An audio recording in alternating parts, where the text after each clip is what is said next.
आइए शिक्षण शास्त्र से गणित का कुछ प्रश्न को हल करना हम लोग सीखेंगे। तो पहला प्रश्न है मेरा, किसमें गणित विषय का स्पष्ट रूप से प्रयोग नहीं हो रहा है?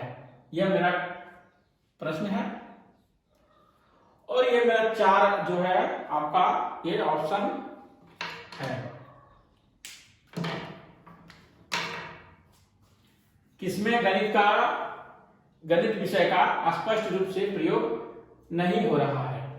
पहला है मेरा लाभ हानि, दूसरा है सब्जी खरीदना, यह है सब्जी खरीदना,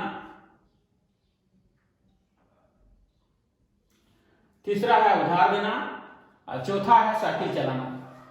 तो गणित विषय से किसमें काम हो रहा है, प्रयोग नहीं हो रहा है? लाभ हानि होगा तो गणित का प्रयोग होगा, सब्जी खरीदेगा तो वो पैसे का लेन देन हिसाब करेगा ही, उधार देगा तो इसमें भी हिसाब लेन देन करेगा। लेकिन ये मेरा चौथा प्रश्न जो है, चौथा ऑप्शन है साइकिल चलाना, इसमें किसी प्रकार का गणित से संबंधित कार्य नहीं हो रहा है। तो मेरा आंसर हो जाएगा साइकिल चलाना। दूसरा प्रश्न को देखते हैं। खेल के दौरान राम 4 तीलियों से एक चतुर्भुज बना रहा है। राम की इस प्रक्रिया से क्या निष्कर्ष निकलता है? तो ये आप बॉक्स देख रहे हैं, चतुर्भुजों की संख्या और यह तीलियों की संख्या। ये इस प्रकार से वह चतुर्भुज बनाता है तीली की सहायता से, फिर बनाता है इस तरह से। तो सब में जो है कभी बड़ा कभी छोटा तीली को उपयोग करके यह बना रहा है और तीली की संख्या का प्रयोग कर रहा है। छोटा त्रिभुज में कम तीली लगता है, बड़ा चतुर्भुज बनाने में ज्यादा तीली का उपयोग कर रहा है। तो यह क्रिया जो राम कर रहा है, तो इस क्रिया के दौरान प्रश्न पूछ रहा है इसमें कि प्रक्रिया से निष्कर्ष क्या निकलता है। तो पहला जो मेरा ऑप्शन है राम खेल रहा है, दूसरा ऑप्शन है राम गणित कर रहा है, तीसरा ऑप्शन है राम खेल के साथ गणित कर रहा है, चौथा है राम केवल खेल रहा है, गणित नहीं कर रहा है। तो आप सोचिए इसमें कौन सा आंसर मेरा सही होगा। तो ये मेरा राम खेल रहा है, ये तो सही बात है। राम गणित कर रहा है, ये भी सही बात है। राम खेल के साथ जो इसमें सी नंबर में जो बता रहा है, राम जो है खेल के साथ गणित कर रहा है, ये मेरा आंसर सी नंबर हो जाएगा। तीसरा प्रश्न है मेरा, ईश्वर की भाषा गणित है, यह कथन किसका है? ईश्वर की भाषा गणित है, यह कथन किसका है? ए नंबर गैलीलियो का, बी नंबर अरस्तु का, सी नंबर हैमिल्टन का और डी नंबर हर्बर्ट का। तो हमारा जो इसका आंसर हो जाएगा हमारा गैलीलियो हो जाएगा, क्योंकि ईश्वर हम लोग ऊपर की, जब भी हम लोग ईश्वर का याद करते हैं तो ऊपर की ओर जरूर देखते हैं। तो ऊपर देखने के लिए हमारा जो है गैलीलियो साहब ने आविष्कार कर दिया है दूरबीन का, जो हम लोग उसकी सहायता से देखते हैं। इस प्रकार से ईश्वर की भाषा का गणित है, यह कथन गैलीलियो का है। चौथा प्रश्न है, गणित मात्रा का विज्ञान है, यह कथन किसका है? गणित किसका विज्ञान है? मात्रा का विज्ञान है।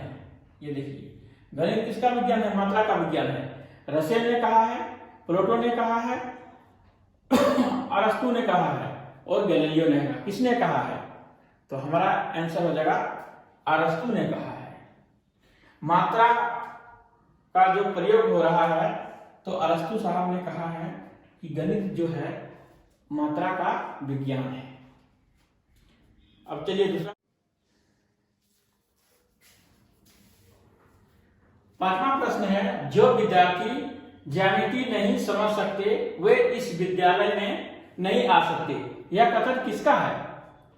हर्बर्ट, ए नंबर हर्बर्ट, बी नंबर अरस्तु, सी नंबर प्लेटो और डी नंबर है हैमिल्टन।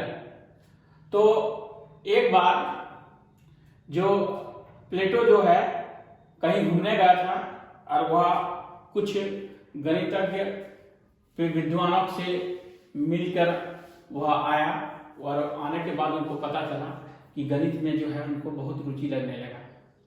और वह प्लेटो जहाँ पर जो अकादमी नामक जगह में जहाँ पर जो जमीन उसको मिला था, पुश्तैनी जमीन, वह उस जमीन में वह अपना एक बहुत बड़ा विद्यालय का निर्माण किया, जिसका जहाँ पर जो जमीन विद्यालय का निर्माण किया था वहाँ उस जमीन का और जो विद्यालय बना हुआ था उसमें नाम रखा था अकादमी। वह अकादमी वहाँ जगह का ही नाम था। वहीं पर एक ओपन बहुत विश्वविद्यालय का एक स्थापना किया और वहाँ पर एक शिलालेख में प्लेट में लिखवा दिया कि जो विद्यार्थी ज्यामिति नहीं समझ सकते वे इस विद्यालय में नहीं आ सकते। यह प्लेट के द्वारा लिखा गया। तो यह कथन कहाँ पर लिखा हुआ था? अकादमी, जहाँ पर जो विश्वविद्यालय खोला गया था। और लिखवाया कौन था? प्लेटो ने लिखवाया था। अगला क्वेश्चन की ओर बढ़ते हैं। गणित वह भाषा है जिससे परमेश्वर ने संपूर्ण ब्रह्मांड को लिख दिया है। यह कथन किसका है? तो ब्रह्मांड का बात आपसे जहां पूछे, ईश्वर, ब्रह्मांड, परमेश्वर, तो आपको गैलीलियो को ही चुनना है। तो हमारा आंसर हो जाएगा 6 नंबर का आंसर गैलीलियो।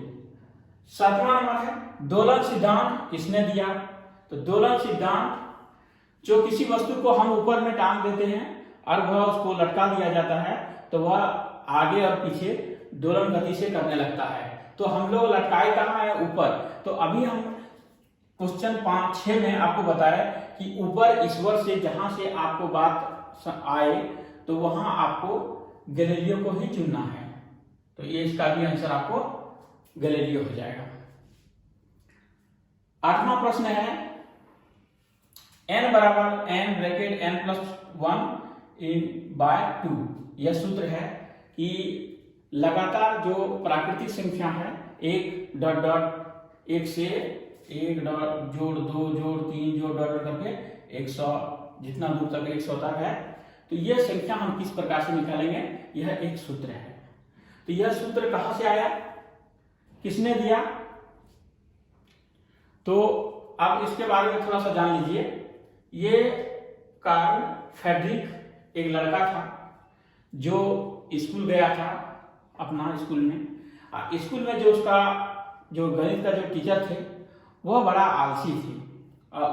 उस वहां पर जो है फ्रेडरिक गॉस ने सब बच्चों को पढ़ाया। और फ्रेडरिक गॉस को गणित पढ़ने में रुचि था तो वह सब बच्चों को वहां पर एकता जोड़कर सबको बोले कि नहीं कि हम लोग मैथ में जो टीचर क्लास नहीं लेते हैं, चलो उनसे बात करते हैं। और बात करने के बाद वह पूरा जोर डालने पर वह क्लास में आए। और जो उसका टीचर थे उन्होंने सोचे कि अगर ये पढ़ रहे हैं ना अभी यहाँ पर बच्चे, हम इस प्रकार से प्रश्न को देते हैं कि ये बच्चा 2-3 घंटा लग जाए हल करने में और हमको पढ़ाना न पड़े। इस प्रकार से उन्होंने फ्रेडरिक को प्रश्न दे दिए कि जाओ 1 + 2 + 3 + 4 आप से जोड़कर मेरा ये प्रश्न को ये कंप्लीट करके लिया, उसके बाद हम क्लास ले लेंगे। तो फ्रेडरिक जो था बहुत बुद्धिमान था और उन्होंने कुछ ही घंटों में, कुछ ही मिनटों में यह जो प्लस करके वह संचय प्लस को और ये आंसर में अपना हुआ निकाल कर ला दिया। तब उन्होंने इस बहुत कठिन प्रश्न को देखकर, हल करते हुए देखकर उन्होंने कहा, अरे तुम तो गणित का राजकुमार हो। और उसी दिन से कार्ल फ्रेडरिक को गणित का राजकुमार कहे जाने लगा और उन्होंने इस फॉर्मूला का प्रतिपादन किया। अगला क्वेश्चन देखते हैं। गणित सभ्यता और संस्कृति का दर्पण है, किसने कहा है?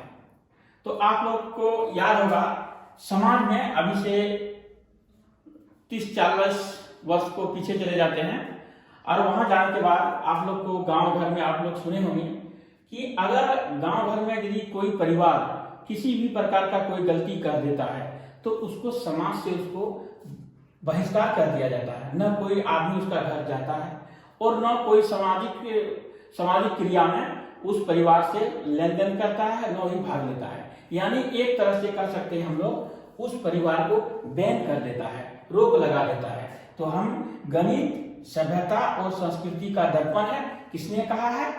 फॉकबेन ने कहा। किस समाज में किसे क्या लगा दिया? बैन लगा दिया। अब आते हैं लास्ट जो प्रश्न है, गणित विज्ञान की रानी है, किसका कथन है?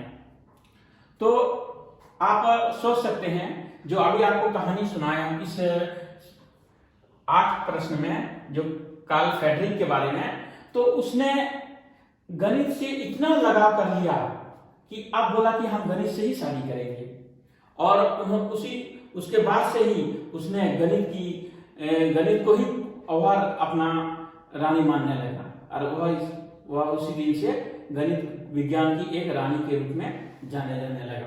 तो यह किसने कहा था? फ्रेडरिक गॉस ने कहा था। ये आपका 10 प्रश्न कंप्लीट हो चुका है। मैं आशा करता हूं आप लोग को समझने में किसी प्रकार का कठिनाई नहीं हुई होगी। अगर यदि किसी प्रकार का मेरे द्वारा समझाने में कोई दिक्कत हो तो आप हमें कमेंट कर आप हमें अपना सुझाव दे सकते हैं।